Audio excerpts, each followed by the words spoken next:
This is Dave over at Nav Repair. Today we're going to be working on a Cadillac CUE system right here. This is out of Cadillac Models from 2013 to 2018. And the main problem that these have is that this touchscreen here in front of the LCD will stop responding, or it gets spider webbed right like this, as you can see down here on the bottom. And so what we're going to do today is we're going to change that out, and then we're going to show you the repair itself and test it. And here we go.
Okay, the screen has been replaced, and we went and covered it up with a couple of pieces of static clean here just for shipping.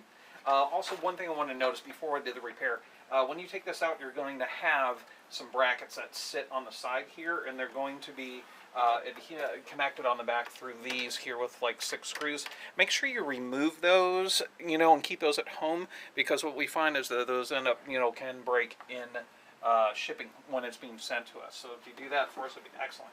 But here it is, CUE system ready to go. Thank you for watching at Dave at navrepair.com.